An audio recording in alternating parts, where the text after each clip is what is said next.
வணக்கம் நண்பர்களே, இது ஆரா அப்டேட்ஸ். நான் உங்கள் ராகவேந்திர ஆரா. இந்திய அரசியல் சரித்திரத்திலேயே இல்லாத அளவுக்கு செப்டம்பர் 27ஆம் தேதி தமிழக வெற்றிக் கழக தலைவர் திரு விஜய் அவர்கள் கரூரில் நடத்திய தேர்தல் பரப்புரை கூட்டத்தில் 40 பேர் இறந்திருக்கிறார்கள். கூட்ட நெரிசல் காரணமாக 40 பேர் இறந்திருக்கிறார்கள். விஜய் தன்னுடைய ஒவ்வொரு பிரச்சார கூட்டத்திலும் டியர் சிஎம் சார், பெண்கள் பாதுகாப்பு இல்லைன்னு கதறாங்க சார் என்றெல்லாம் வசனம் பேசி வந்தார்.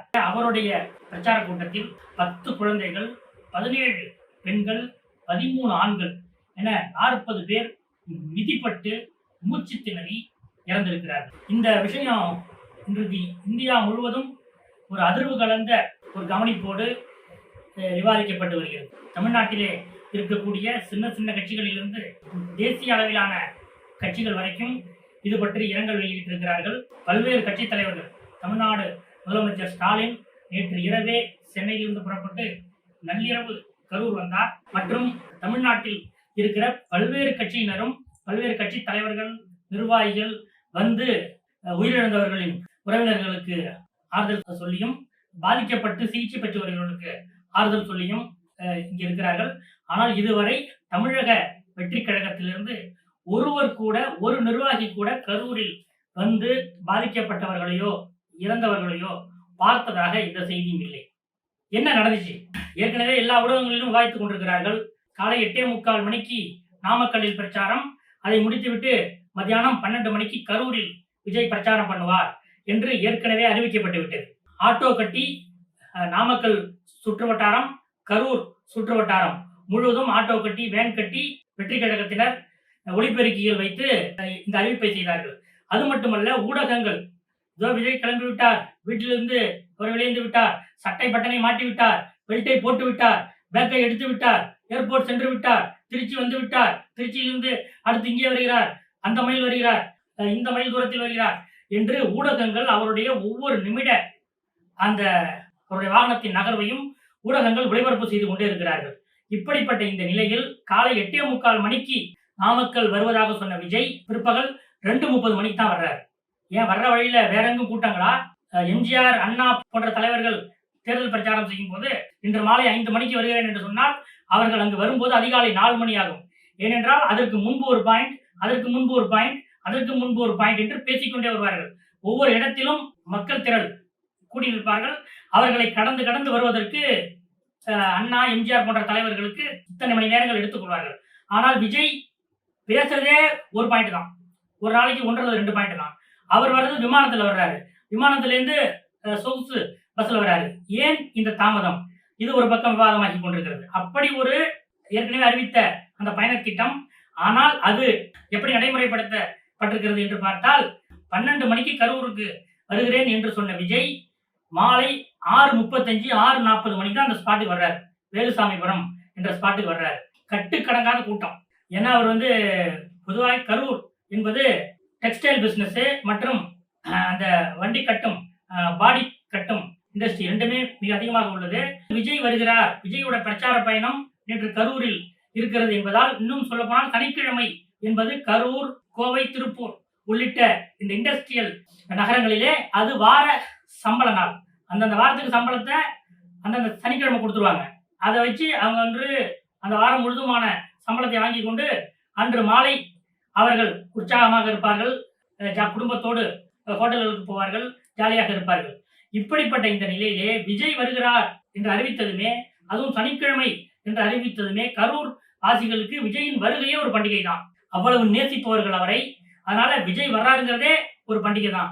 இதை உணர்ந்து கொண்ட கரூரில் இருக்கிற அந்த தொழில் நிறுவனங்கள் என்ன சொல்றாங்கன்னா, காலையிலேயே, அதாவது உங்க சம்பளத்தை நாங்கள் மதியானம் கொடுத்துருவோம், இந்த வார சம்பளத்தை மதியானம் கொடுத்துருவோம், நீங்க மதியானத்துக்கு மேல வேலைக்கு வரலாம் அல்லது இங்க விஜய பார்க்கவும் போகலாம் என்று அறிவிக்கப்படாத ஒரு அரை நாள் விடுமுறையும் சம்பந்தப்பட்ட கரூரிலே இருக்கக்கூடிய தொழில் நிறுவனங்கள் அவர்களுடைய ஊழியர்களுக்கும் லேபர்களுக்கெல்லாம் நேற்று கொடுத்துருக்காங்க.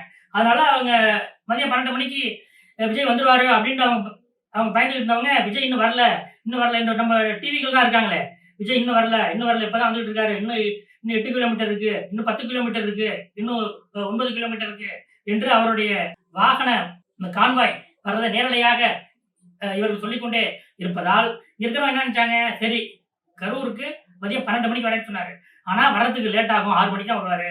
அதனால வேலையெல்லாம் முடிச்சுட்டு மெதுவா போலாம் என்று அங்கே ஏற்கனவே காலையில் இருந்தே கரூரின் மற்ற பகுதிகளில் இருந்து வெளி மாவட்டங்களில் இருந்து வந்து திரண்ட கூட்டம் ஒரு பக்கம் என்றால், இந்த கரூரில் சனிக்கிழமை சம்பளம் வாங்குவதற்காக வேலைக்கு சென்ற ஒரு பெருங்கூட்டம் சம்பளத்தை வாங்கிக் கொண்டு ஜாலியாக விஜயை பார்க்கலாம் என்று அவர்களும் உறுதியாக விஜயை பார்த்து விடலாம் என்று மதியத்துக்கு மேல் 3 மணி 4 மணிக்கு கிளம்பி அவர்களும் வந்து விட்டார்கள். கூட்டம் அந்த இடத்திலே நெருக்கி அடிக்கிறது.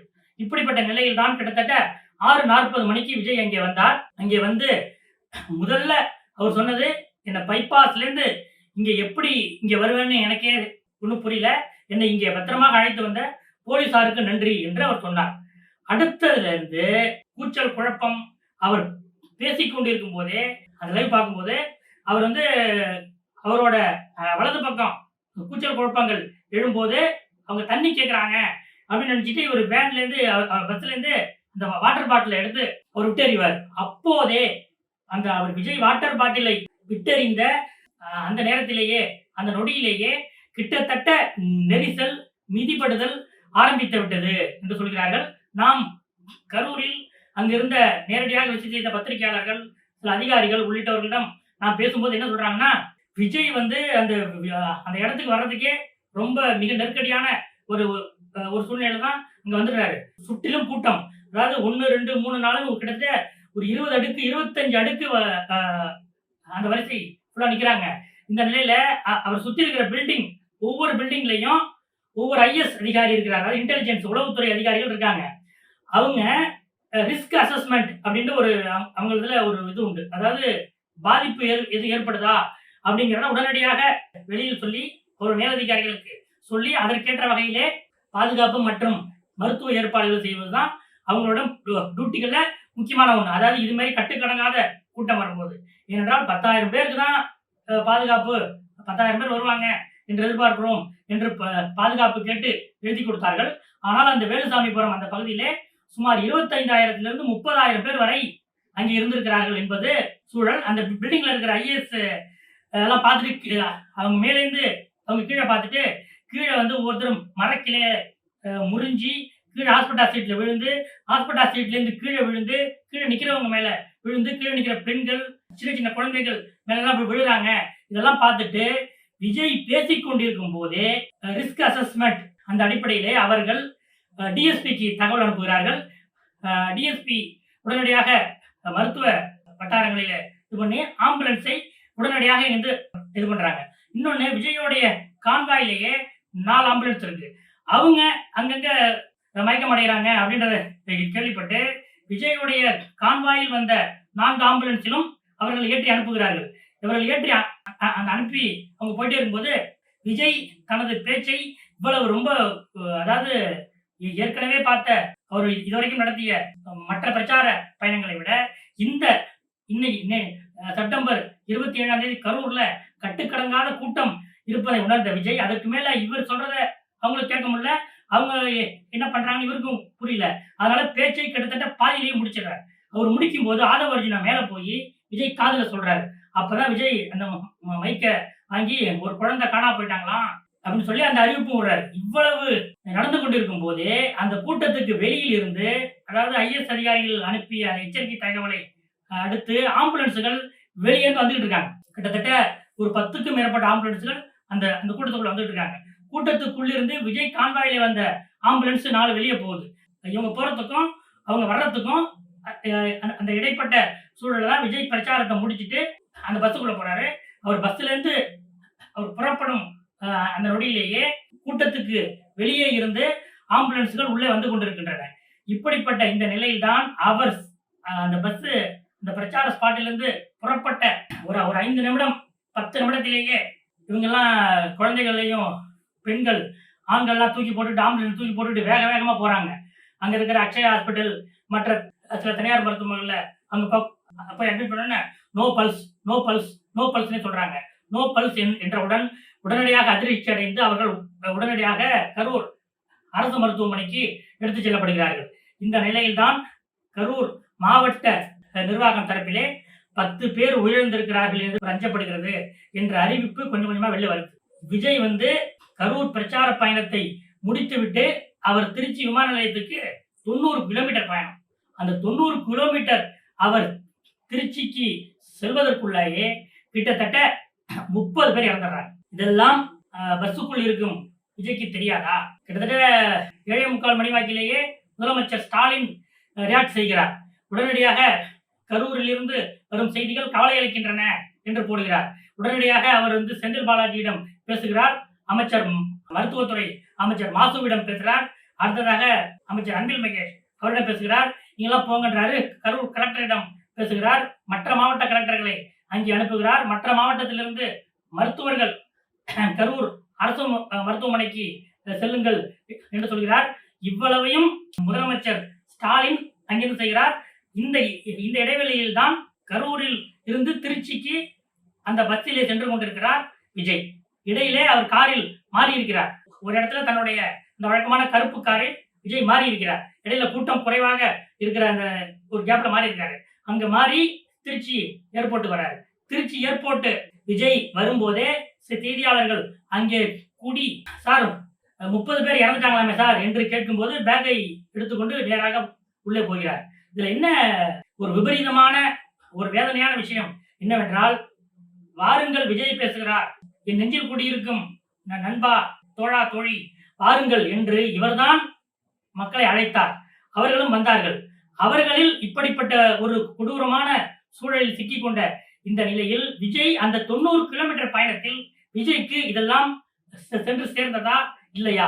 சென்று சேர்ந்திருந்தார் என்றால் இரவு 11 மணிக்கு அவர் வந்து அந்த அதிர்ச்சி அடைகிறேன், ரொம்ப வேதனையா இருக்கு என்ற தகவலை இரவு 11 மணிக்கு அவர் வெளிப்படுத்துகிறார். கிட்டத்தட்ட 7:45 8 மணி வாக்கிலேயே அசம்பாவிதம் ஏற்பட்டு விட்டது என்ற தகவல் அனைத்து மீடியாக்களிலும் வருகிறது. இன்னும் சொல்ல போனால் இப்போது இருக்கிற அரசியல் கட்சிகளிலேயே ஐடி விங்ல ரொம்ப பலமா இருக்கிறது, ஸ்பீடா இருக்கிறது விஜய் கட்சி தான். அது வந்து எதிரிகள் கூட, அந்த கட்சிகளுடைய எதிர்கட்சிகள் கூட ஏற்றுக்கொள்வார்கள். அப்படிப்பட்ட ஒரு துடிப்பான ஒரு ஐடி விங்கை வைத்திருக்கக்கூடிய விஜய் கட்சி கிட்டத்தட்ட ஒரு 2 மணி நேரம் வரைக்கும் விஜயிடமிருந்து ஒரு அனுதாபம், ஒரு ஆறுதல், ஒரு இரங்கல், ஒரு அதிர்ச்சி ஏன் வெளிப்படவில்லை என்பதுதான் முக்கியமான ஒரு கேள்வியாக இருக்கிறது. அதற்குள்ளே கிட்டத்தட்ட 30க்கும் மேற்பட்டோர், அதற்கு மேல 50-60 பேர் மருத்துவமனைகளுக்கு எடுத்துச் செல்லப்பட்டு அவர்கள் சிகிச்சை அளிக்கப்பட்டனர். இந்த நிலையில் திருச்சி விமான நிலையத்தில் இருந்து விஜய் அவருடைய தனி விமானத்தில் சென்னை சென்று விட்டார். அவரோடு வந்த புஷி ஆனந்த், ஆதவ் அர்ஜுனா, அந்த அவருடைய அட்மின் ஜெகதீஷ் பழனிசாமி, இவர்கள் எல்லாம் எங்கே போனார்கள்? அவர்களும் ஒவ்வொரு கார் எடுத்துக்கொண்டுதான் அவர்களும் வந்தார்கள். அவர்கள் திருச்சி ஏர்போர்ட்டுக்கு விஜய் வரும்போது வரைக்கும் விஜய்க்கும் அவர்களுக்கும் கான்டாக்ட் இருந்திருக்கிறது. விஜய் சென்னை சென்று ஆதவ் அர்ஜுனாவுக்கும் புஷி ஆனந்துக்கும் அழைத்திருக்கிறார். அவர்களுடைய போன் சுவிட்ச் ஆஃப் என்று வந்திருக்கிறது. இதற்கிடையில் இந்த தகவல், அதாவது இப்படிப்பட்ட ஒரு கூட்ட நெரிசல் ஏற்பட்டு இத்தனை பேர் இறந்திருக்கிறார்கள் என்ற தகவல் பரவ அடுத்த ஒரு 1.5 மணி நேரம் 2 மணி நேரத்தில் கரூர் மாவட்டத்துக்குள் விஜய் கட்சி கொடி கட்டிய எந்த காரும் இல்லை. அந்த மாவட்ட பொறுப்பாளர், மாவட்ட நிர்வாகிகள், இந்த பரப்புரை நிகழ்ச்சிக்கு ஒருங்கிணைப்பு இன்சார்ஜாக இருந்தவர் என அனைத்து நிர்வாகிகளும் யாருமே இல்லை. அவரவர்களும் தங்கள் கட்சியிலிருந்து கொடியை கழட்டி தங்கள் காருக்குள் வைத்துக் கொண்டு எங்கோ அவர்கள் ஓடி மறைந்து விட்டார்கள் என்பதுதான் களத்தில் இருந்து கிடைக்கிற தகவலாக இருக்கிறது. விஜய் வந்து நாம சினிமாவில் சூப்பர் ஸ்டாராக இருக்கிறோம், அரசியலுக்கு வந்து விட்டோம், மக்கள் அனைவரும் நம்ம ஏற்றுக்கொண்டிருக்கிறார்கள், மக்களுக்காக நாம் இருக்கிறோம் என்றெல்லாம் ஒரு நம்பி இந்த அரசியலுக்கு வந்தார். ஆனால் ஒரு நெருக்கடி நிலையில், ஒரு இக்கட்டான ஒரு நிலையில் எப்படி செயல்பட வேண்டும், எப்படி ரெஸ்பான்ஸ் செய்ய வேண்டும் என்பது பற்றி ஒரு 0.001% கூட அந்த அறிதலும் புரிதலும் விஜய்க்கு இருக்கிறதா என்ற கேள்வி நேற்றைய சம்பவத்தின் மூலம் மிக வலிமையாக எழுகிறது. அது மட்டுமல்ல, விஜய் அவருக்கு அடுத்தபடியாக வைத்திருக்கக்கூடிய 2ஆம் கட்ட தலைவர்கள் யாரும் அரசியல்வாதிகளே அல்ல என்பதும் நேற்று நிரூபணமாகிவிட்டது. நாம கூட்டின கூட்டம், நாம தான் அவங்களை வெத்தலை பாக்கு வச்சு அழைத்திருக்கிறோம், அவங்க வந்திருக்காங்க, பச்சை குழந்தைங்க, சின்ன சின்ன பெண்கள், கர்ப்பிணிகள், இவங்கெல்லாம் இப்படி ஒரு பாதிப்புல இருக்கும்போது எப்படி விட்டுட்டு ஓடுறது? அப்போ நீங்கள் வந்து பெண்களை நான் பாதுகாப்பேன், நான் ஆட்சிக்கு வந்தால் மனசாட்சி உள்ள மக்களாட்சி என்று விஜய் அடிக்கடி உச்சரிக்கிறார். உங்களுடைய மனசாட்சி இந்த கரூர் நிகழ்ச்சியிலேயே எங்கே போனது என்றுதான் ஒரு கேள்வி எழுகிறது. தமிழக வெற்றி கழகத்தின் சார்பில் உயர்நீதிமன்ற நீதிபதியிடம் முறையிட்டிருக்கிறார்கள். இதற்கு சிபிஐ விசாரணை வேண்டும், இதற்கு வந்து இதில் பெரிய சதி இருக்கிறது என்று அவர்கள் சொல்கிறார்கள். அதெல்லாம் ஒரு பக்கம் இருக்கட்டும். இது வந்து இதுல எல்லாமே அரசியல் தான். அதாவது அரசியல் கட்சி தலைவர் நடத்திய ஒரு பரப்புரை கூட்டத்தில் இவ்வளவு பெரிய ஒரு இழப்பு ஏற்பட்டிருக்கிறது, ஒரு மரணங்கள் ஏற்பட்டிருக்கின்றன என்பதை எந்த எதிர்கட்சியும் அரசியல் செய்யாம விடாது. அரசியல் தான் செய்யும். அதே நேரம் நீங்க என்ன பண்ணீங்க?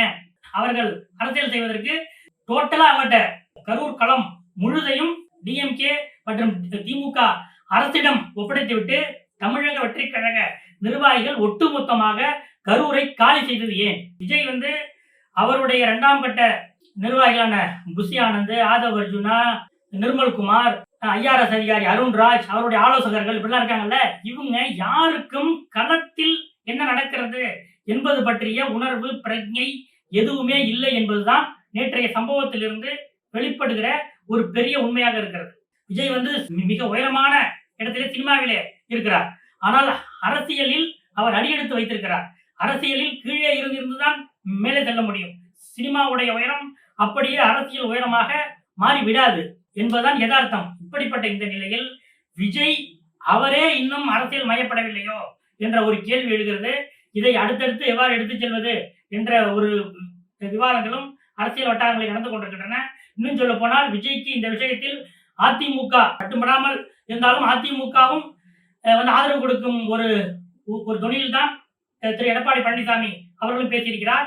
அதே போல தமிழக பாஜக தலைவர் நயினார் நாகேந்திரன் இது பற்றி விசாரணை நடத்த வேண்டும், இதில் சதி நடந்திருக்கிறது என்று வெற்றி கழகத்தின் அந்த டோன்ல தான் பிஜேபி பேசுறாங்க.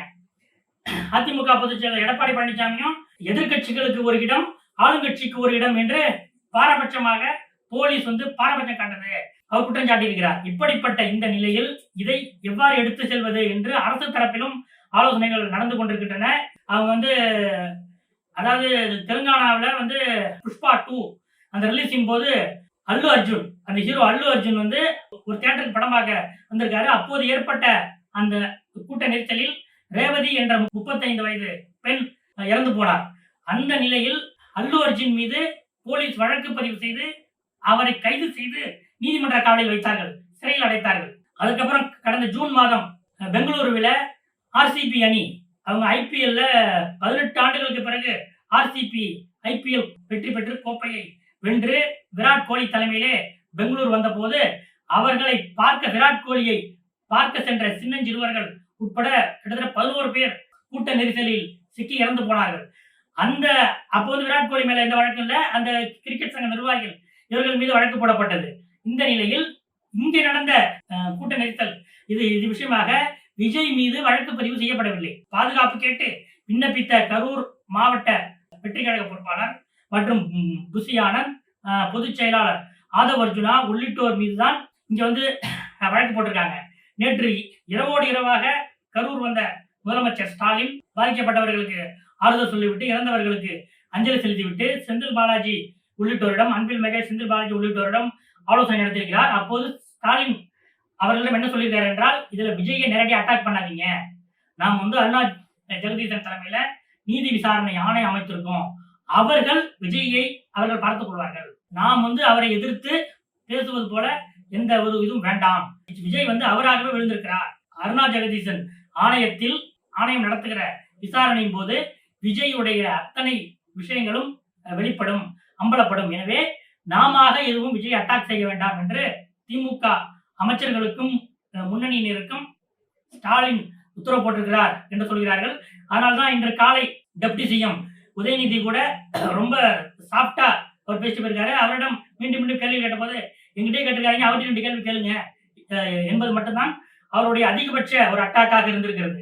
இப்படிப்பட்ட இந்த நிலையில் அருணா ஜெகதீசன் ஆணையம் விஜயுடைய கார் டிரைவர், அந்த விஜயுடைய பஸ், அது புதுசா பஸ் இருக்குல்ல, அந்த டிரைவர், ஏன்னா எப்ப அந்த பஸ் எத்தனை கிலோமீட்டர் வேகத்தில் வந்தது, எங்கெங்கே ஸ்லோவாக வந்தது, எங்கெங்கே வேகமாக வந்தது, எப்போது விஜய் உள்ளே சென்று அமர்ந்து கொண்டார். இப்போது விஜய் வெளியே வந்து அமர்கிறார். அவர் பார்த்ததும் கூட்டம் எப்படி ஆர்ப்பரிக்கிறது, எந்தெந்த இடங்களில் கூட்டம் அதிகமாக இருந்தது என்பதெல்லாம் அந்த பஸ் டிரைவர், விஜயுடைய அந்த பவுன்சர்கள் உள்ளிட்ட அனைவரிடமும் விசாரணை நடத்த அருணா ஜெகதீசன் ஆணையம் திட்டமிட்டுள்ளது. அடுத்ததாக விஜயையும் அருணா ஜெகதீசன் ஆணையத்துக்கு விசாரணைக்கு அழைப்பார்கள். அப்போது விஜய் என்ன சொல்வார், என்னென்ன செய்வார் என்பது ஒரு எதிர்பார்ப்புக்குரிய விஷயமாக இருக்கிறது. நேற்று நடந்த சம்பவம் மிக மிக வேதனையானது.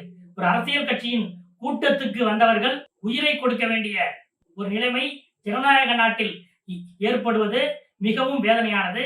அதே நேரம் விஜய் மட்டுமல்ல, தமிழக வெற்றி கழகத்தின் எந்த நிர்வாகியும் இன்னும் அரசியல் மயப்படவில்லை என்பதைத்தான் நேற்றைய நிகழ்வுகள் எடுத்து காட்டுகின்றன. அவர்களை பார்த்து அவர்கள் மீது கோபப்படுவதா, அவர்கள் மீது பரிதாபப்படுவதா என்ற ஒரு நிலைதான் இப்போது இருக்கிறது.